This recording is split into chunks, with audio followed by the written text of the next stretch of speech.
Konami, if you wanted the 11th KAC to just be Japan only, you could have just said that. The About section for Konami Arcade Championship 2023 roughly translates to, this is Konami's official esports tournament that determines the top arcade game players.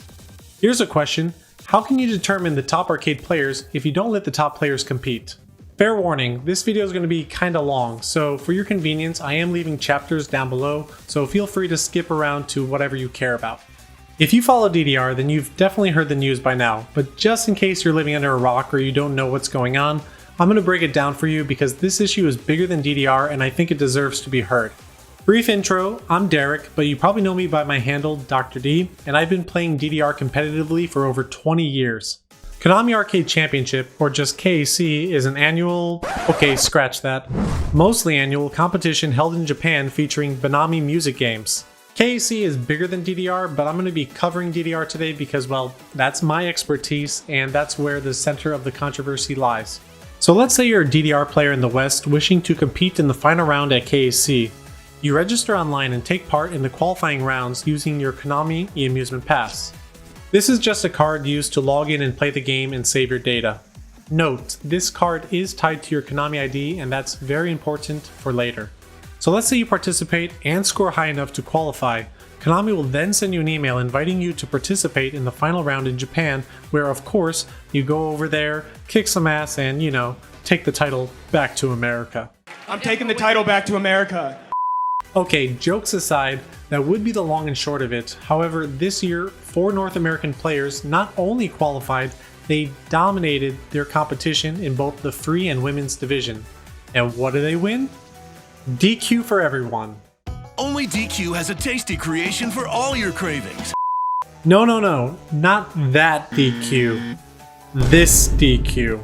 So how did this happen? Why did this happen? And most importantly, will DQ please open up more locations in Asia?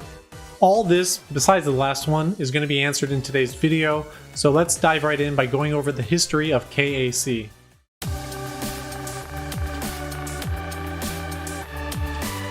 KAC started way back in 2011, where everything seemed much simpler.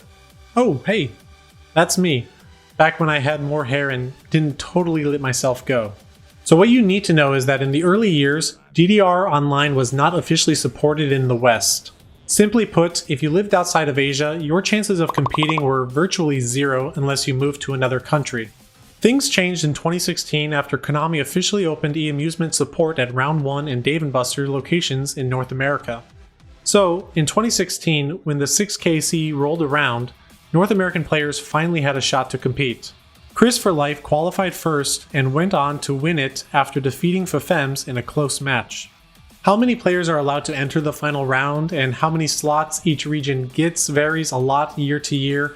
We're not going to get into the details, but just know that it does change all the time.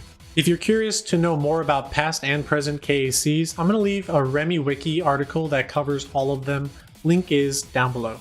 The 6th through 9th KAC saw more participants from non-Asian regions as players competed for a chance at winning the world title.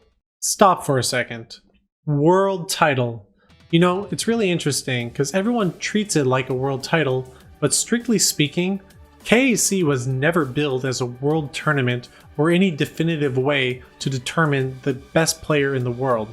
If you ask most players, they'd probably point out that the final round is kind of a joke with always changing rules, scoring, and formatting. For crying out loud, they don't even allow warm-ups before making players attempt some of the hardest songs in the game. If you want to see what real competitive DDR looks like, there are already so many grassroots tournaments both online and in person that do a far better job than Konami ever could. So why the disconnect? Well, from Konami's point of view, the tournament has always just been really a sideshow. You see, KAC has been held at JPO for most of its run. JPO is like an E3 event held in Japan every year. Big Japanese companies like Konami are there to show off their products and tease upcoming ones and grab headlines and attract buyers. It's just marketing. It doesn't help that the floor space is pretty expensive and their time is limited and they're trying to run over a dozen competitions. So why do players regard KAC so highly? It's a really good question. It might be because until Bemani Pro League, BPL for short, KAC has been the biggest official Konami held event since no one remembers Top Ranker 2008 but me. Oh god, no, please, no, get it off. Nope, a little more, Oof, yeah, don't want to remember that. It is worth noting most players are loving BPL, but unfortunately it seems to be just Japan only for now. Let's not forget KAC was always streamed live. Players from all over the world who don't join the event in person will make time and stay up late if they have to just to witness the event. To give Konami staff credit, they do an excellent job overall. The broadcast is very professional and the hosts are fantastic. They even surprise us with big announcements and hold live performances of the Bemani sound team. What it all comes down to is that this is the one chance a year that players in the West and East can clash and have a chance at being recognized by Konami and players worldwide. Whatever the true reason, KAC has always been held in the minds of DDR players as the World Cup of DDR. Moving on, for obvious reasons, in 2020 KAC changed. The COVID pandemic put a lot of travel restrictions around the world, which resulted in the 10th KAC almost being cancelled. In the end, Konami did manage to hold the event, though it was for Japan participants only and the format was changed to follow COVID guidelines. Overall, everyone that I knew was pretty understanding of the situation. So even though only Japanese players competed, the community as a whole supported and cheered on the finalists and eagerly awaited the next event when the world would be welcomed back. Even more exciting was the addition of a female division, which would give more participants a chance to compete. The 4 players in question are Nate8, Ambones, Mark, and Chris for Life. With the exception of Nate, who's from Canada, everyone else is from the United States. To understand why they got disqualified, let's examine the rule set a little closer, starting with the 6th KAC.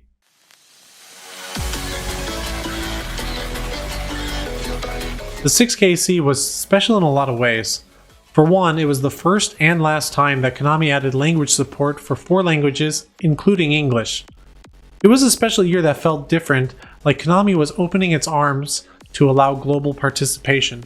Most of the rules are pretty standard and outline how you can participate by registering with your Konami ID. Since the 6th KAC, according to their terms, your Konami ID must be from the country or region that you live, and if it's not, then you need to register a new Konami ID with the correct region. Again, pretty standard stuff, and the rules remain pretty much the same from the 6th through the 9th KAC. We'll skip the 10th for reasons mentioned earlier, and since outside participation wasn't a thing. 2022 would see no KAC, so let's just look at the 11th KAC rule set and see what has changed. Do note, I am using Google Translate here, so things might not be 100% accurate. So as you can see, I'm scrolling through the entry rules, which contains the governing rules to the whole tournament, including things that are prohibited and bannable offenses in general. Feel free to pause and read, or click the link in the description to see for yourself. Moving on to DDR specific rules, right away you can tell that things are a bit different, with even more emphasis on Konami IDs and a new rule regarding female participants. This rule here is saying that your e-amusement pass that you use for the tournament must match the region that you live and play in, and if it doesn't, your entry may become invalid. In other words, they have discretion to choose if it is or is not. And for the first time in possibly gaming history, Konami, a large video game company hosting a tournament, decided to not allow participants who cannot speak conversational Japanese to enter. How Konami would check this is beyond me. But it is worth noting that the backlash for this was so great that eventually Konami quietly removed it from their website. Okay, are you ready for a slap in the face? Let's say that you overcome all the new roadblocks. Congratulations, you must pay for all of your lodging and accommodations by yourself. Not too difficult if you're a local in Japan, but rather difficult and expensive if you live halfway across the world and don't speak Japanese. And if it wasn't clear, in previous years, Konami always paid for transportation and accommodations. And look, they even gave us food. Also, did you notice one more rule that they added? If you have ever been disqualified from KAC, you are not allowed to enter. This will be very important for later. Okay, let's just get this over with. Did Chris, Mark, Nate, and Amber break the rules? Yes. Yes, they did. Are you surprised or shocked? I'm not. What if I told you that I broke the rules too? What if I told you that most players who are playing DDR outside of Japan are breaking the rules as well? If you don't play DDR, then you might not understand why that is. So let me break it down. Do you remember how I said that your e-amusement pass is tied to your Konami ID? I think it's time that we address that. Here's the thing. While having a Konami ID is possible now in many regions around the world, any serious or competitive DDR player is going to have their account tied to the Japan region. Keep in mind, many competitive DDR players have been playing for over 10 years, long before e-amusement services were even offered in the West. Players like me would visit Japan frequently for local meetups, events, or tournaments and play the game with our Japanese Konami ID. Fun fact, by default, if you never set up a Konami ID online, if you try to use a Pasali machine in Japan, your e-amusement card will automatically register a Japanese Konami ID for you. So why do we need a Japanese account? Well, put simply, not using a Japanese Konami ID is only to your disadvantage. For whatever reason, Konami limits your playing abilities depending on your account region. Using anything but a Japan account would limit your song availability, premium features, and the use of their Pasali system. That last one is big if you ever want to play DDR while you're in Japan. Without Pasali, basically all arcade machines in Japan won't allow you to play the game with a premium credit.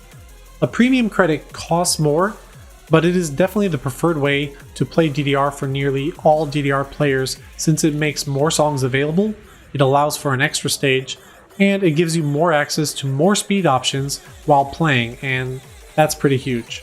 To give you an idea how important this is, earlier this year Fefems visited Japan but his card was tied to his Korean account. Instead of playing without premium, he chose to create a new account just so that he could access the features and enjoy DDR in Japan with his friends, so this should give you an idea how important it really is. As for songs, currently the only way to purchase and play DDR Grand Prix songs is with a Japanese account. At this time, we don't know if those songs would be selectable or not during the final round, but could you imagine if they were? Non-Japanese players would have such a disadvantage, not being able to practice songs before the finals. Even if they're not selectable in the final round, a lot of the songs currently locked fall within the typical 17 through 19 range that we see in the final round. Having more access to those types of songs definitely gives you an advantage regardless if they're in the final round or not. There are only 9 level 19 songs, and one of them is locked with a Japan-only account. You see, in the past, Konami let you move your e-amusement pass data between Konami accounts. This simple online process was easy and reversible, so you could have different region accounts and move your card data between them. A bit annoying, but still a working solution. Since Americans participated in the 6th KAC, it was well known that they would qualify under the region that they lived, but once they arrived in Japan, they would switch over to their Japan account to access all the features. Again, this was an understood necessity because of the limitations Konami put on non-Japanese accounts, and never once did Konami raise an issue or try to disqualify these participants for changing them between the 6th and 9th KAC. This set a precedent. So what changed? Well, earlier this year, Konami put a stop to freely allowing users to move play data between accounts without deleting your account. Not getting into too many details, but essentially players were taking advantage of switching data between cards to access paid song packs on various games. All you need to know is that Konami put a stop to it, which left players in the West with a choice. Which Konami account region should they commit to? Well, if you were paying attention, it was a no-brainer. Virtually all players in the West committed to the Japan account.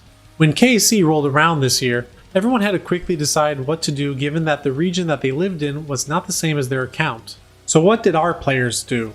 Well, Nate8 committed to just keeping his account region to Japan for Group A submissions. After all, why should it matter where you live and play when this year's KAC wasn't even region locked like previous ones? As long as you qualify and make it to the finals, why does it even matter? Well, to Konami this year, it did, and this ended up getting Nate disqualified for not living in the same region as his account. As for the other three, they went a different route. In the end, they all switched to qualifying with a different e-amusement card using a United States Konami account. This seemed like the best strategy, offering the highest chance to succeed, especially since Nate 8's disqualification was announced in advance before qualifiers ended. When Group B qualifiers ended, everyone thought Amber, Chris, and Mark really had a shot. Mark's friends and family even celebrated by making him a custom cake to congratulate him. Then, after over a week of waiting, the emails started coming in. Amber and Chris got similar emails calling to attention that they had qualified using 2 different accounts as evidenced by their social media postings, and that if it was true, they would be disqualified. What about Mark? Funny story. Mark was originally sent one of these, which is basically inviting him to attend the final round. I'm guessing since he doesn't post much on social media, and didn't bring attention to the fact that he switched accounts between Group A and Group B, that helped him slip through the cracks.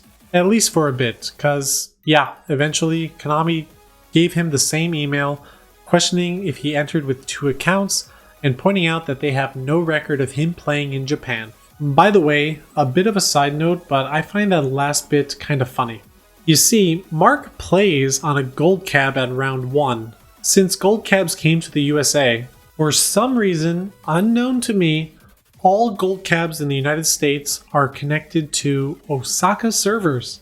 So on Konami's end, they should see records of him playing in Osaka, Japan. I'm just saying there is evidence of him playing in Japan, and that's totally Konami's fault for not making dedicated servers in the USA. Faced with these emails and an impending deadline, they did their best to explain their situation. I think Chris and Amber both made excellent appeals stating the facts. You can pause now to read, or check the description for Chris's tweet on the matter. So what was Konami's response to these very detailed, articulate points outlining the situation, why it happened, and how they all tried their best, in good faith, to abide by the rules? Well, you can read it yourself. Honestly, a mid-90s AI could muster up more sympathy and compassion than this email. That last line especially. We hope you will continue to patronize Konami products in the future. Honestly, I think we all feel patronized. Patronizing DDR is what all players like us have been doing for as long as we could remember. Chris alone has over 18,000 plays on his card, which translates to well over 20 grand spent on the game. I dare not check my play count after doing all that grinding on Over the Period Beginner, and I'm starting to do a lot of grinding on Breaking the Future Basic, but we're not going to get into that today. I'm sure Mark, Nate, and Amber have also spent a mortgage or 2 on dance games. Not only that, they were all still willing to spend an additional couple $1,000s on buying their own plane tickets and hotel accommodations just to show up live to the event. Poor Amber already bought her plane tickets hoping they would accept her entry, only to be told less than 3 weeks that she got disqualified.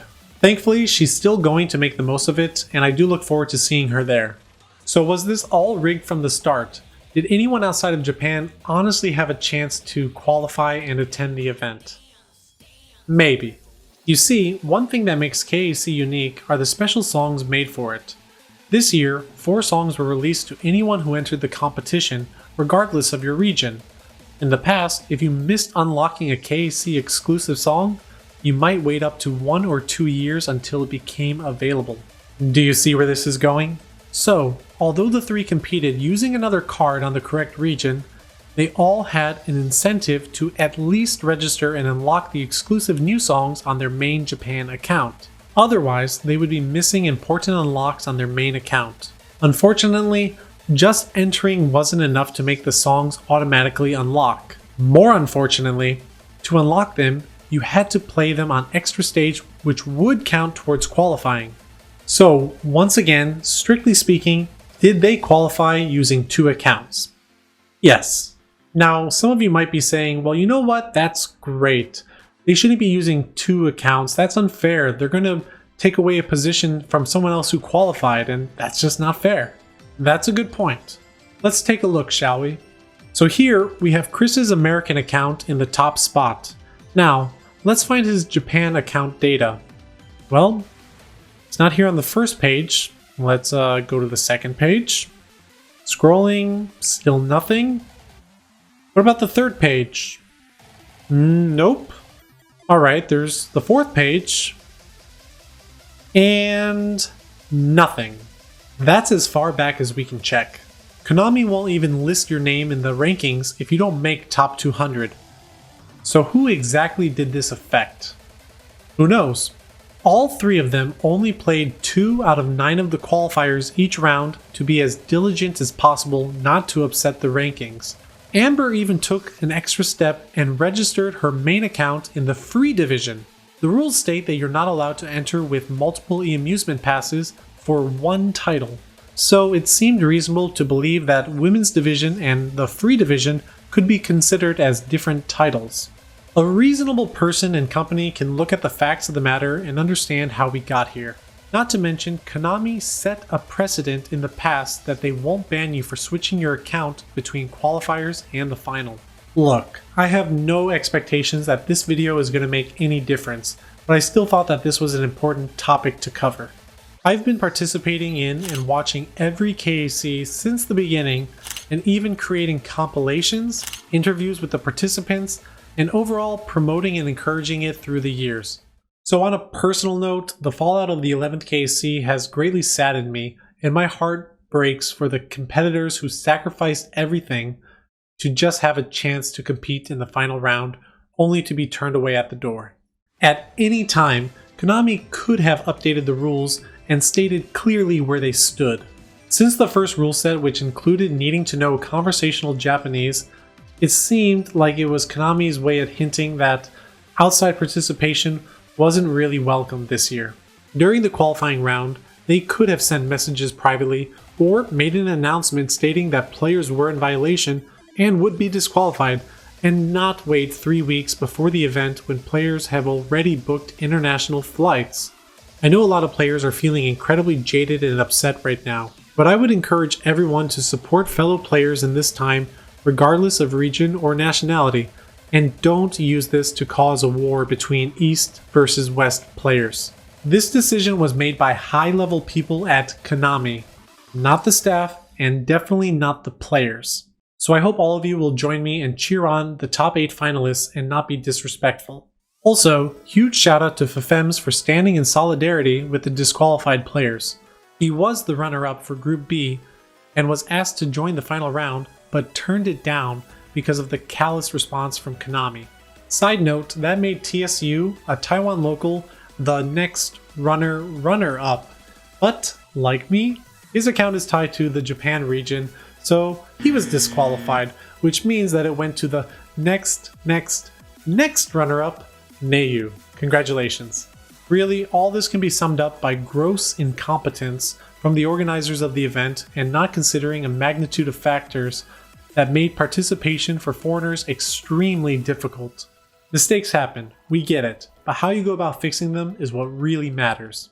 So what happens now?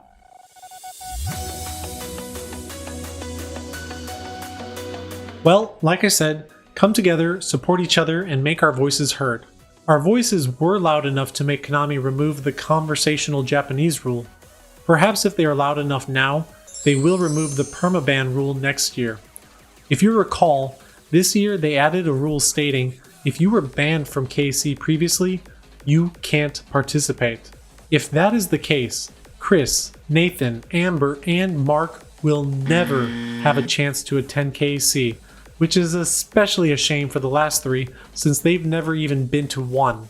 And if Konami insists on keeping those bans permanent, why stop at those 4?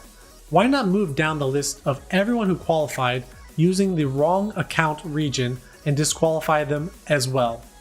And if they're going to do that, they can start with me. And when they start with me and they continue, they're going to quickly realize that they're going to have to permanently ban nearly everyone who's playing outside of Japan because they're all tied to Japanese accounts. In closing, Konami, do better, at least communicate better.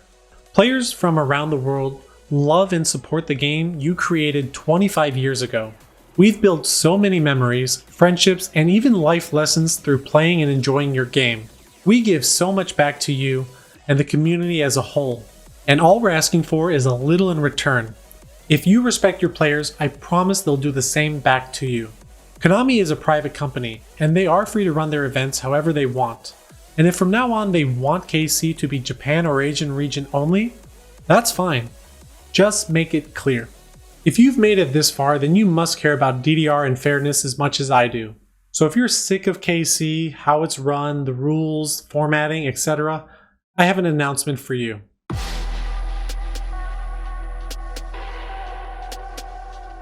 I would like to announce that I'm going to be reviving Project Idola. This is an online remote tournament I created years ago in response to KC so I could show how I think a real tournament should be done. This is a grassroots tournament for the players by the players. Project Idola 3 is still in its development stages, but I plan to launch in Q1 2024. If you want to keep updated, learn how to participate, or join the event staff, follow me on X and join the Project Idola 3 Discord linked in the description. I hope to see you all there. Now, if you really made it this far, you are definitely engaged and care about this issue. So please like this video if you haven't already, and leave a comment below. I'd love to hear your thoughts and opinions on this matter. You're welcome to debate with others, just keep it civil. Depending on the response of this video, I might do a follow-up, or I might do another video like this on another topic that I care about. Hope you guys enjoyed watching, and I'll see you next time. Peace. Hey guys, thanks for watching this video. Be sure to leave a like and a comment down below. If you like what I do and want to be notified whenever I upload or go live, subscribe and hit that bell icon. If you really love me, consider pledging on Patreon to enjoy exclusive benefits. Lastly, keep the DDR discussion going by joining my Discord community linked below. Thanks again, and peace.